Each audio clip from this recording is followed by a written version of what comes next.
You know, and I just think like when you think about changes in the world that will make life better for people and make countries succeed more, something like the Boring Company tunnel systems.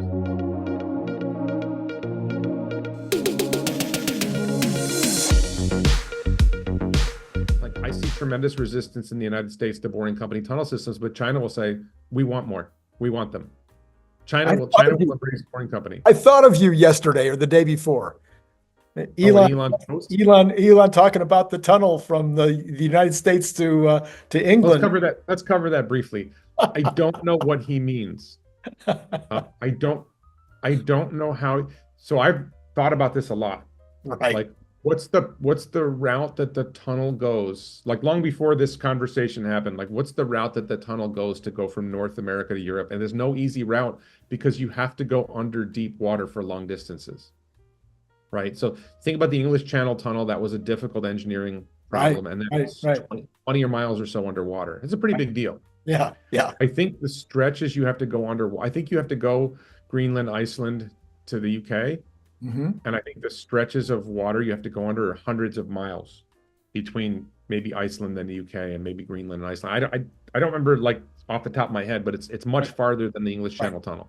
Right. So I think the solution, and he replied to me about this in the past, Oh, yes. is the Bering Strait. Well, you said the Bering Strait. That's why I thought of you, is because you've always had this idea of going from the United States to Russia, but I didn't know uh, this would seem like a bigger challenge. So the Bering Strait, for those who don't know, is about 80 miles, but there's two islands in the middle. Okay. So you're probably going 40 miles underwater, which I think is manageable. I think that's doable. I don't fully understand the engineering challenges, but people have talked about tunneling the Bering Strait for over 100 years and Okay. bridging the Bering Strait for over 100 years. Oh, China and wow. Russia both have Wow. talked about this loosely, in loose Yeah, conversations. yeah, yeah. So the problem with the Bering Strait is you would need to have peaceful relations between the United States and China and Russia. Yeah. And unfortunately, at least the current administration, maybe Trump will be different. We've had tremendous hostility between the United States, Russia, and China. Now, I think I don't love Trump. I think he might be the guy to make. I don't know if it would be a lasting peace, but if we could recognize that this is one of the problems with people who run countries, right? They are far more and I'm not limiting this to Russia and China. I'm including the United States in this and Europeans in this. They are far more concerned. The people who get power are far more concerned with their own power than they are the welfare of the people. Hmm. Right? If we recognize, like, the gain from creating this tunnel system that connects the Americas to Asia and Europe and eliminates all trans-Pacific cargo shipping and all trans-Pacific air travel, replaces it all, right? Because now you're going 1,000 miles an hour in a boring tunnel, Right. which is faster than an airplane, and you get to Asia, and the cost is dramatically lower, and there's no flights delayed because of weather because Right. you're underground. Massive gain for society, for humanity. Massively lowering the cost of transportation, massively reducing the cost of shipping goods from one country to another.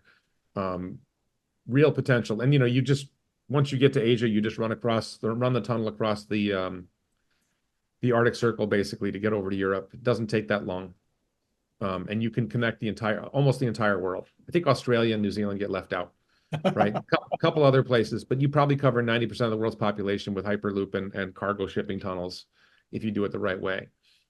But going across the Atlantic, I'm not saying it's impossible, and you never say impossible to Elon, and you never bet against Elon, but like, Right. I don't know. My guess is that he has a plan. Well, somebody must have had a plan because they talked about building it for 20 trillion. What was the number? The story, the post that I thought was BS and engagement bait was $20 trillion. And 20 like, trillion. Yeah. I think somebody just made that up. I mean, because like who's advancing a plan to do something that costs 20 trillion? Nobody has that money. Even Elon doesn't have that much money. But Elon said we can do it for 1,000x less, which is 20 billion. And I think Right. he's roughly correct. Like my estimate is if you wanted to do LA to Shanghai through the Bering Strait, Mhm. it's about 6,000 miles, 4 tunnels. I came up with something like $100 billion, 100 billion. Okay. right? So is Elon talking about one tunnel going Yeah. one direction? Is he talking about two tunnels going two directions? Is he talking about a hyperloop tunnel? Is he talking about a cargo tunnel?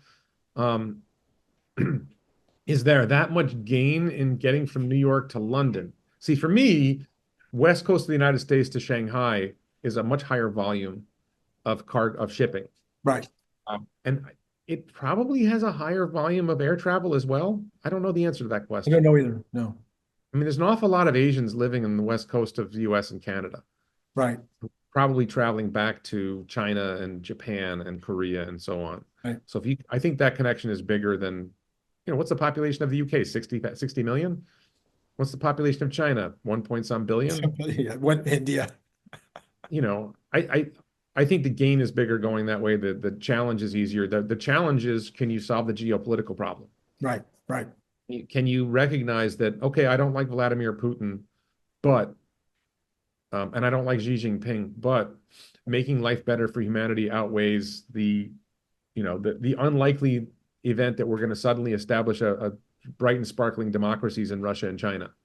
All right. So we're talking about boring tunnels all of a sudden, but the boring tunnel has always been your favorite. You've always said that you believe the boring tunnels would be the largest company of all the companies.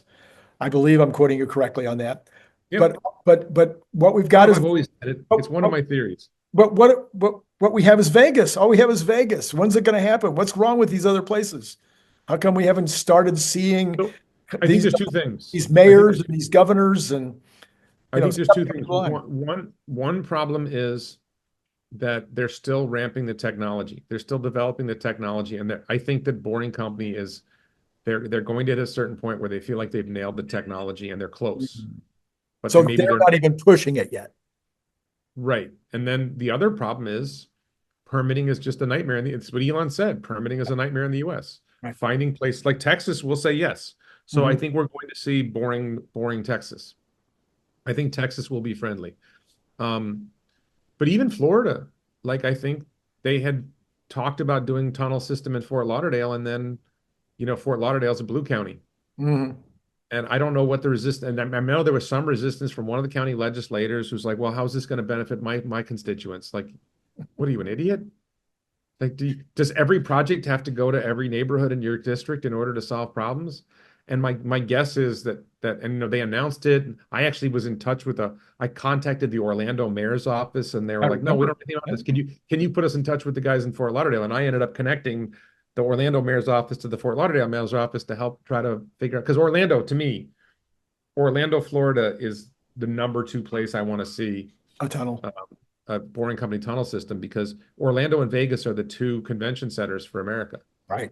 two largest convention centers for America. Right. So if and the solution isn't delivering tunnel systems that regular people like and want. The solution is delivering tunnel systems that bureaucrats and local government officials like. And local government officials and bureaucrats all have conventions in Orlando and Right. Vegas. Right. Right. So if they fly into Orlando Airport or Las Vegas Airport and they ride in a Boring Company tunnel system, they say, wow, this is pretty cool. We should have this in our town. They don't give a crap if their constituents like it, Right. right? Right. If it makes their lives better, now they're going to make it happen for themselves, and the rest of us benefit. Right. So, connecting Disney and ultimately I see either high-speed regular loops, tunnels with 150-mile-an-hour vehicles, or hyperloops. Mhm. If you could connect South Florida to Orlando in a 150-mile-an-hour tunnel, you don't even need the 1,000-mile-an-hour Right. tunnel. Right. 150-mile-an-hour tunnel, you're telling me I can be in Boca Raton or Delray Beach or Miami or whatever, and I can get to Disney in an hour Yeah. for $20. Right. And I can come back that night. I don't have to stay in a hotel. Right. Like if I'm Disney, I'm growing the park. Yeah. Yeah. I'm thinking, how do I grow this park now? Because we're going to 5x the amount of traffic from South Florida. Right. And then Atlanta, because I have friends in Atlanta who Mhm. love Disney. Like, well, all right, 150 miles an hour is probably not fast enough for Atlanta to get there in an hour. But all right, you do a Hyperloop tunnel from Atlanta and it's $40, right? And now you've got Orlando, you've got Atlanta, you've got, New Orleans, whatever. You've got some other big cities in the South. I would seriously think about 5xing the size of Disney if I was running Disney right now. Yeah. Like I would Yeah. have plans in place for like, we're going to see Boring Company tunnel systems delivering people here. And like for the South Florida people, they're not going to stay in hotels, right? Because they're going to be able to go home, sleep in their own bed, and come back the next day. Right. They're going to get an annual pass, and they're going to go up for a day trip and then come back, a few days later, whatever. And they're going to say, "Screw it, I'm off on Wednesday. The park's not crowded on Wednesday. Let me hit Wednesday."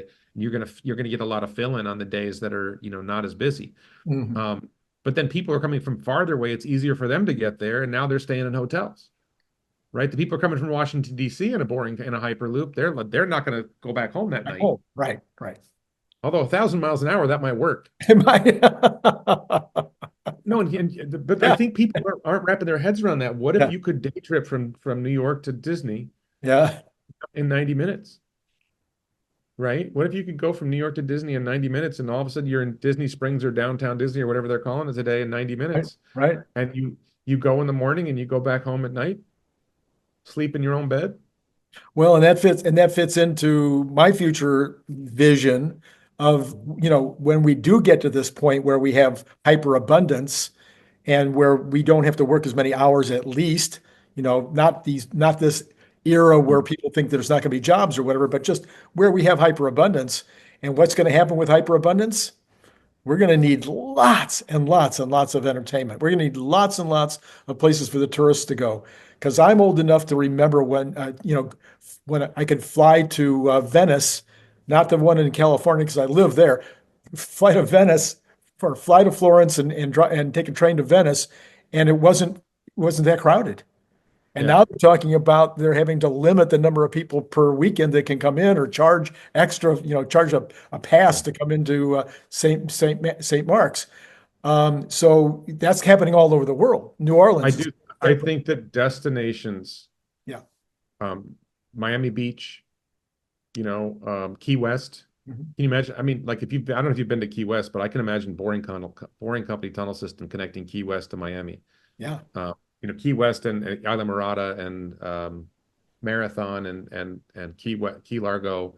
You connect all that to Miami. For those who don't know, driving from Miami to Key West is absolutely miserable sometimes. Very miserable.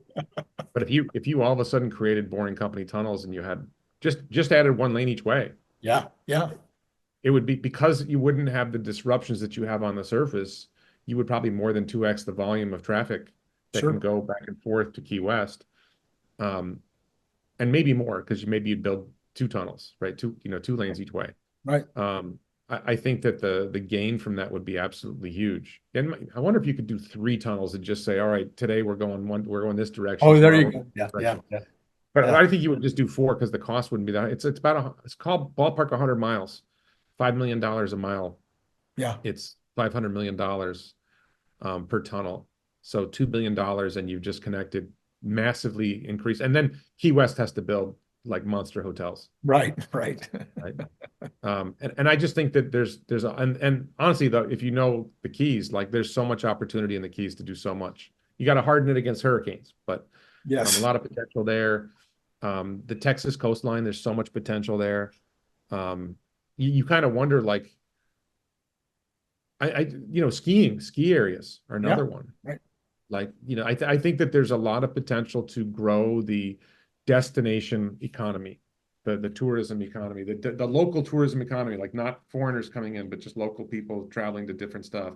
Yeah, if I was 25 and starting out, one of the things I'd be looking at as a career would be figuring out the next destinations, creating I mean, let's face it, Las Vegas wasn't created because it was a good place to create it. It was just created in the middle of nowhere. So having the idea, having the right idea, having something that people are going to want to come and do, and then building that and creating the Yeah. and creating the way to get there, as you're pointing out. Yeah. Yeah. I'm just laughing about what we were talking about before and like, well, I just had an idea for a destination. We'll call it the Haven. Never mind. Okay, We won't go there. We won't go there. we will not go there. That will have to be our secret. So, That'll be another day. another day. So I just want to get back to Tesla though. Sure, sure. So what we were talking about at the beginning is what's the future of Tesla? Like there's a lot of people who focus on the stock and like, oh, the stock's at 420 or whatever. Is it going to 500? Is it going to 600? And to me, that's not the thing that matters. It's nice if you have the stock to see your stock go up, Right. right? But that's not what really matters. What matters is Tesla delivering, executing, and Tesla can achieve the things that we've talked about. The Robotaxi network, I think, is probably happening soon at scale, like, significantly in the end of 2025, early 2026. By 2027, I think we have a significant Robotaxi fleet operating in the US and China and maybe a few other places. Optimus, though, like, this is a key thing. What we talked about earlier, it doesn't have to be able to do everything a human does. If it can do some tasks that humans do, and it enables somebody who has a crew of 10 to reduce 10 humans to 9 in that job, and eventually reduce 10 humans to 5 in that workplace, but make things so much more efficient that you triple the number of workplaces. You have the number of workers per job place, but you triple the number of sites. You're actually 50% increasing the labor, while increasing productivity, making things a lot better. So I think there's a lot of potential for real growth there is that point in the future where maybe it's real world AGI, and some people think that's coming quicker, where the bot can do everything a human can do. I still think that's a long ways away, but you don't need it to get to 100 million bots a year, making massive amounts of revenue and profit for Tesla. Absolutely. And it's easy to think about that as, well, I'm going to be wealthy because I own Tesla stock. It's like, well, let's also think about the positive of how much better is life in the world if we've created abundance, if goods cost less, if services cost less. You can make the world a much better place along the way. Right. And there's real value. Like, it's not just about how wealthy Tesla shareholders are going to be. That part doesn't suck, right? But it's like, hey, I think there's a really bright future for the world. Right. And if we can get, we talked before off in the green room, if you want to call it that, we were talking about the fertility crisis. Like, if we can create more optimism about the future of the world, then maybe people are game for having more kids. Possible. Having a bright future should be a stimulus for having children. Unfortunately, Elon has pointed out that most wealthy nations, wealthy civilizations over the years, when they became wealthy, that's when they stopped having kids. Yeah. So, because we get selfish. I think that's what happens is wealth creates a certain amount of selfishness and not I think less that concern. I think the fundamental problem is we've stigmatized youth having children. It used to be common. I hate to be, reality, but 100 years ago, even 50 years ago, it wasn't unusual for teenagers to have kids. Yeah. To get married and have kids. It wasn't unusual. And now we've sort of said, oh, you shouldn't have kids till you're 30. Like, no, you should have kids when you're 18. It's shocking to say that, but it was not unusual to have kids when you're 18. When we were 18, Yeah. we didn't. Actually, maybe you did. I didn't have kids I at didn't, 18, but I was married when I was 21 and my wife was 18, but we didn't have my first wife. We didn't have any children. But in your high school, Oh yeah, there were people who were 18 and getting married and having kids. got right out of school and get married, get kids. Yeah. And if we return to a culture where it was okay to get, and I think it's actually better long term. There's this thing in the manosphere that, like, oh no, you shouldn't get married and have kids when you're young. You've got to make your mark and do all this. No, all that stuff is doable if you get married young and you have a reliable wife at home who's taking care of the home, and you're now free to go out and bust your ass and come home. You're such an old-fashioned guy. Yes, I am. I'm not saying the woman can't go out and do something, but it's not just young women. I don't want to pin this on women. It's on men too. We've told young men, no, don't get married and have kids until you're 30 and you have a stable career. And like, that's bogus. Yeah. And this guy in the Tesla community, Xander. Xander is I think he got married young and had kids young, and he's successful. I think to some extent, getting married and having kids young motivates you more. Yeah, like, I've got these kids I got to take care of. Like, if your life is playing video games in mom's basement, where's the motivation? Exactly true. Right? But if your life is, I've got these 2 little kids at home and this wife, and they're really sweet, and I really need to take care of them, then I think that's a driver. That can be a driver. Well, so I think that go ahead. I was just to say, I think we do have an opportunity for wealth that we've never anticipated could happen. I think it's going to go all the way down to the poorest among us, whether it's in this country or other countries. I think there'll be abundance. I think that the idea of being worried about shelter or food will become a thing of history.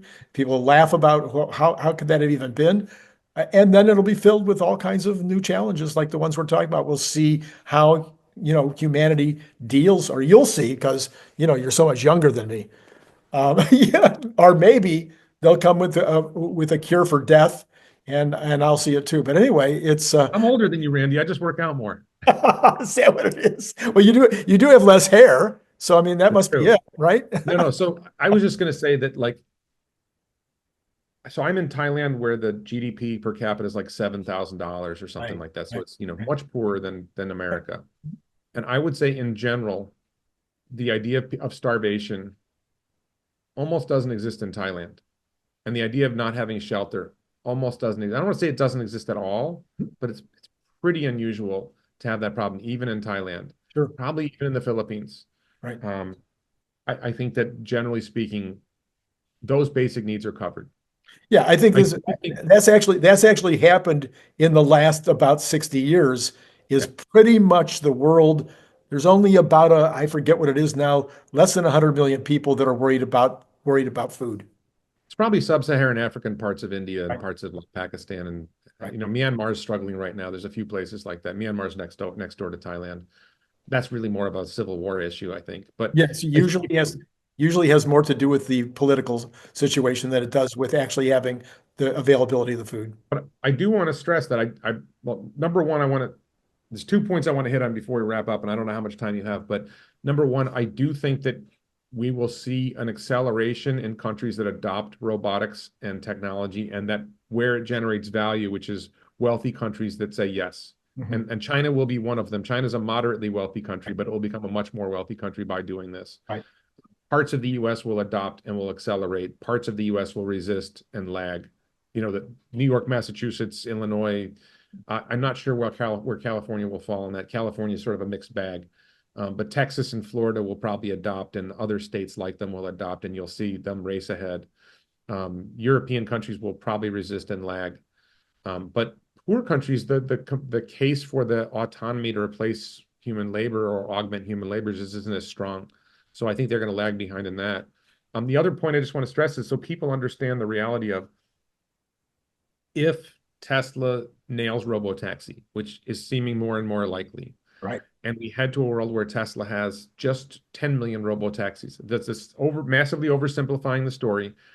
Assume Tesla has no other business but selling rides in a Robotaxi network, right? They're going to have other businesses, but just to Sure. massively oversimplify, if all Tesla has is 10 million Robotaxis generating revenue at $50,000 in profit per vehicle per year, which is half what some Uber drivers make, Right. right? That's $500 billion a year in gross profit, which is 25x Tesla's gross profit this year, ballpark. Right. And I don't think 100 million robotaxis out of reach. I think that's a reasonable longer term state, and 2032, 2035, something like that. Probably 2035, making $20,000 a year, so $2 trillion a year in gross profit, which is 100x on where we are today. And then you have the growth from Optimus, which Right. is roughly concurrent. I don't think Optimus is going to. I think Optimus has a challenge that Robotaxi doesn't have. And Watts talked about this in his space with Omar last night, this morning for you, that Robotaxi operates in a much more limited universe, a 2D space. Mhm. And he didn't mention this, but Robotaxi doesn't manipulate objects. Mhm. So Optimus is operating in more of a 3D space and a more diverse space, and Optimus has to manipulate objects. So there's extra layers. I don't think those extra layers add that much of a challenge. If you have enough compute and you have enough data, I think those problems get solved quickly. But if you get to the point where Optimus is scaling and you sell 100 million bots a year, which sounds insane, but it's like, well, Toyota sells 10 million cars a year, Yeah. Yeah. right? Optimus is going to be more valuable and easier to build than Right. a car. Much easier. So if it's generating a lot more value and it's easier to build, getting to 100 million bots a year doesn't seem like it's going to be that hard. Right. And those bots generate $100,000 a year in revenue each. You're at, $10 trillion a year in gross profit. And that's a 500x. Add in the robotaxis and you're at a 600x. And cut everything I said by a quarter. Yeah, right. Yes. And you're at 150x. Like and like I'm okay with 150x. I'm okay with a 5x, Exactly. right? Exactly. It's kind But of the point I make all the time. you know, these numbers sound crazy, and I get a lot of pushback from people. Let's talk about this. I get a lot of pushback from people. Sure. Me too. Well, global GDP is only X, or Right. the total market cap of the S&P of the United States stock market is only this. It's like, Right. okay, well, what were those numbers 20 years ago? Right. What are they today? Is growth accelerating or flatlining or shrink? You know, if you believe that we are accelerating growth, Hmm. we tripled in the last 20 years, then the next 10 years we might 5x or 10x the global economy. And we've seen China grow at 10% a year for decades. Why Yeah. can't the United States grow at 10% a year for decades? Well, it doesn't, well, you know, Tesla's a global company, so I'm less worried It's true about too, but US economy I'm growth. taking the largest economy in the world. Yeah, I think, you know, the European economy will probably, you know, the question is like, does Europe figure it out? Because if Europe figures it out and jumps on board, then that's even more opportunity for growth, Right. right? Ireland will be on board, right? Ireland is, Norway, Sweden, Switzerland, Estonia, all the northern, I'm not sure about Norway and Sweden. I think there's still some union issues, and listen, there's some union issues in Sweden at least. But I'm just saying, yeah, saying some of the countries will figure it out and jump right. on board. I think the Portugal's woman coming on strong all of a sudden. Everybody, Portugal's making progress. The woman who runs Italy is making some progress. I'm seeing some hope there. yeah, Um, I'm just saying I think there's potential for progress there. Europe has so much potential, but there's so much resistance. yeah. And you know, does Europe figure it out? That's a challenge. But you know, China's going to figure it out. Japan's going to figure it out. I think I see Japan. I don't know about Robotaxi, but I see Japan massively benefiting from. I think Japan will adopt Robotaxi a couple years later than it should, but it'll adopt Optimus early. Oh, Just my gut hunch from living there. because their population dropping also. So the robots will take over for the population problem. Yeah, I think that taxi companies have exaggerated influence over politics in Japan, and that will stall Robotaxi. But I don't think anybody stalls Optimus in Japan, and Japanese love robots. Well, So and besides, they won't have to import any other ethnic groups if they can do robots instead. yeah, I think the Japanese would prefer robots to Filipinos, unfortunately. Yes, Um, our and Koreans, our Chinese. Americans too. But they'll certainly embrace robots. Right. And I think the Chinese will embrace robots. I don't know enough about Korea, but I think Korea will probably embrace robotics. And I think you'll see Taiwan will massively embrace robotics. Right. So I think you're going to see a surge in Asian economies. East Asian economies will just surge. Yeah. Singapore will adopt. But Singapore's small. Singapore is like 5 million people. Right.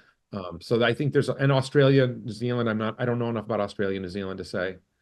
But I just think there's a tremendous potential there, and I think you can get to 100 million bots a year. Yeah.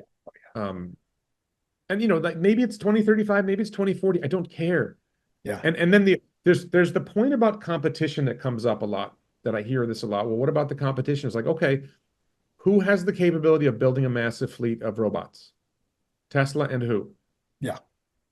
Okay, maybe Xiaomi. There's a few Chinese companies that might have the potential. Okay, now who has a massive compute cluster with NVIDIA class hardware? Yeah. Well, no one in China, because the United States doesn't allow the export of that technology to China.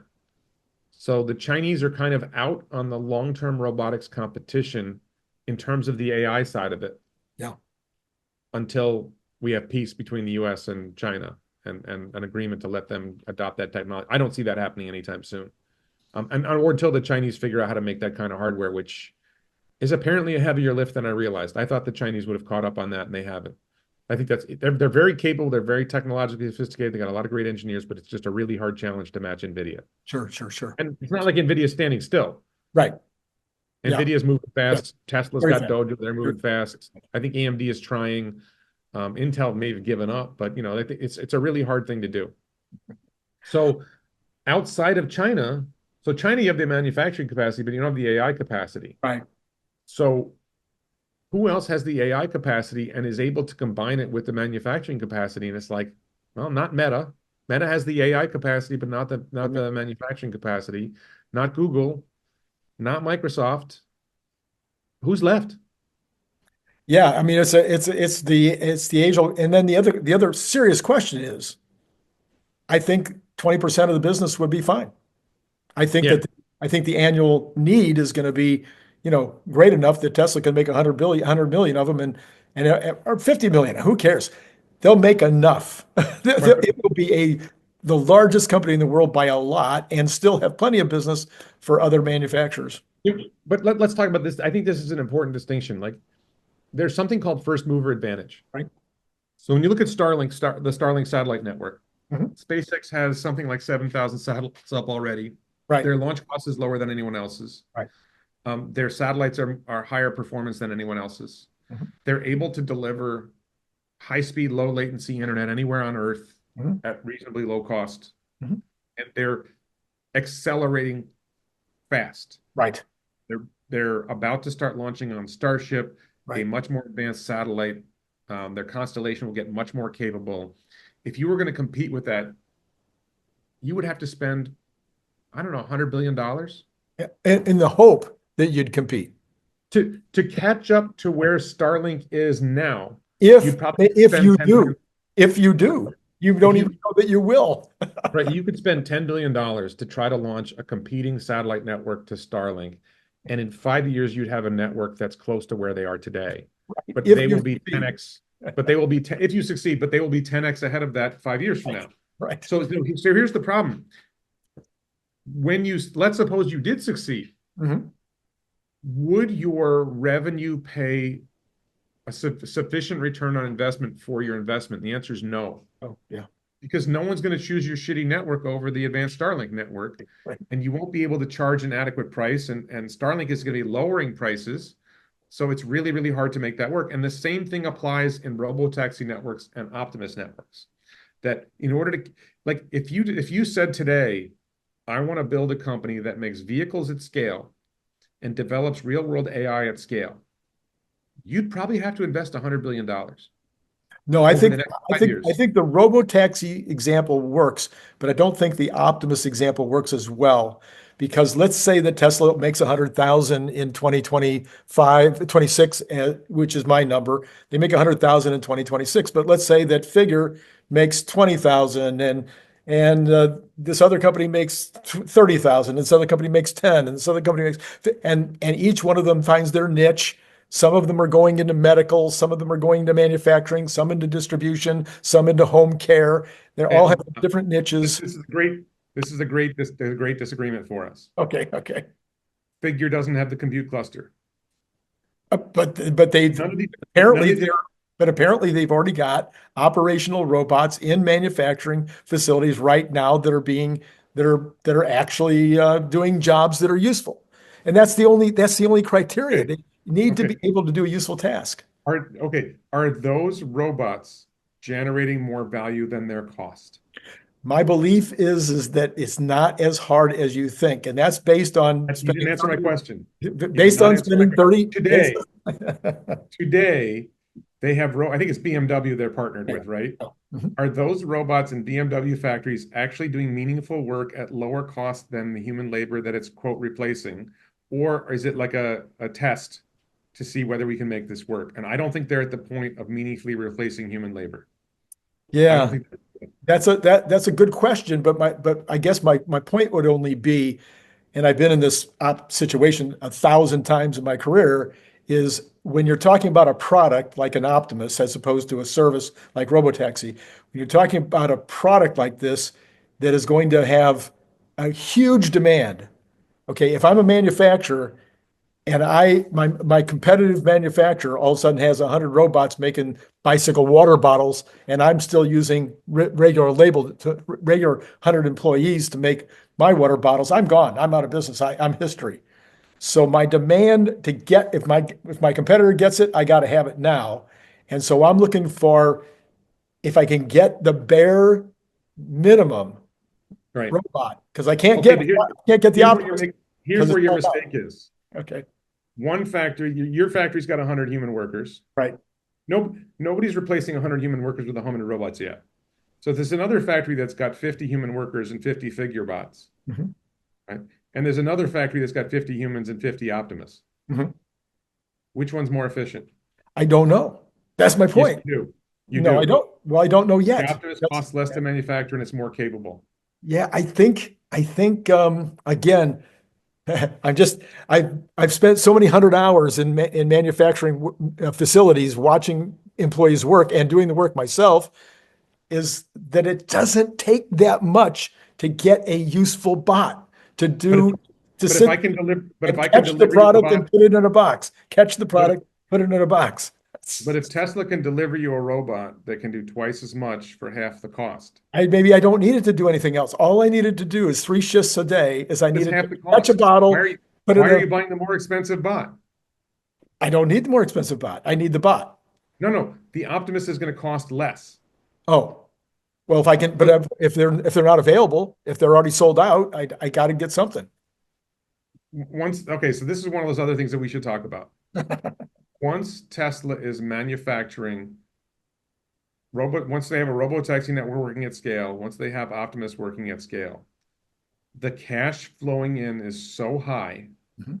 that they are building manufacturing facilities so fast that you're not going to have meaningful shortages. There's not going to be a lot. And my point is just that, all right, whoever solves the scaling problem first, Mhm. right? They scale. Mhm. They start to dominate the market. They have lower cost, they have more performance. If you're going to invest to build another bot and you have to invest all this money to catch up to where Tesla was 2 years ago, and No, you don't all I manufacture have at to the same do, scale, all I have to do is invest enough to get to where it is a useful product and gives a return on investment to the company that's going to buy it.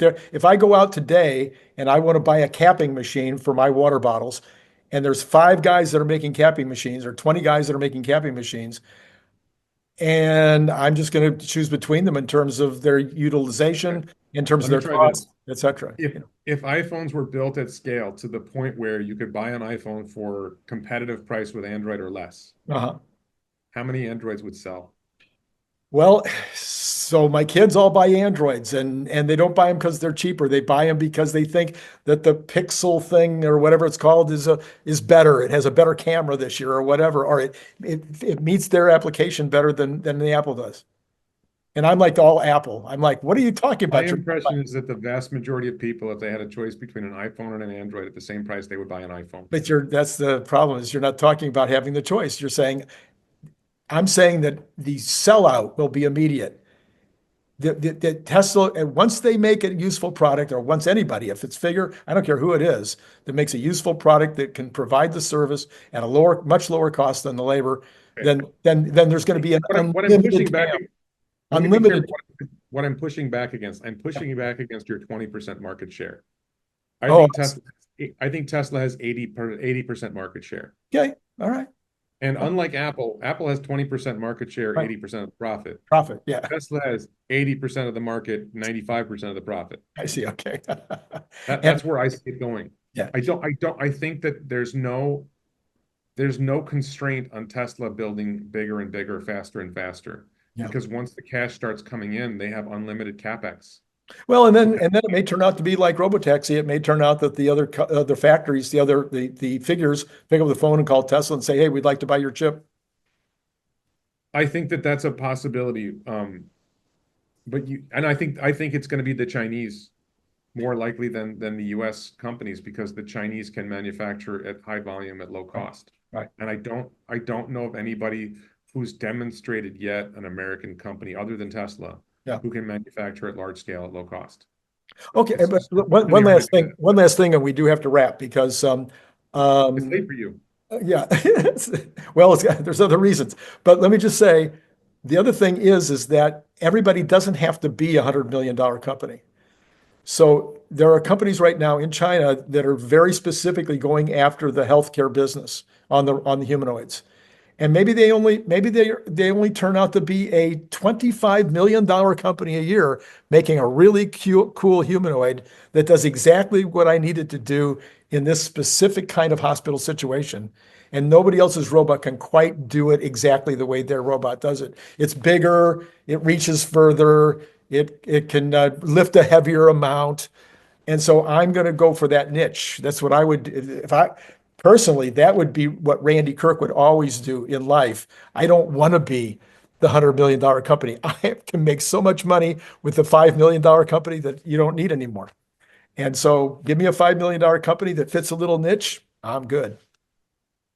I think that that's still, that collectively is 5-10% of the market, and Tesla Could be, yeah, occupies yeah. 80% of the market. You could be right. That's my beef with you, is that I don't think Tesla's 20% market share. I think it has 80%. And I Okay. think it has 80% market share of Robotaxi. And I see Tesla partnering, particularly in Robotaxi, I see Tesla partnering with a company like BYD. I think it's a much clearer that BYD can manufacture humanoid wheeled robots at scale Uh-huh. and partner with, and they're already a Tesla partner in supplying batteries. It's a no-brainer to me that at some point BYD says, "Hey, we want to put FSD in our cars." We And are they work out kind of partnership. we will end the program on a absolute agreement. I've been saying that for Right. months. Okay. Thanks, Thanks. thanks for coming on board. And now you can go to the gym and take care of that body of yours. All right. Yeah, we got to get Man, going. go The for it. guns. We got to get the guns going. All right, And thanks. to all of you out there, it's been great talking to you. Red to idiocracy.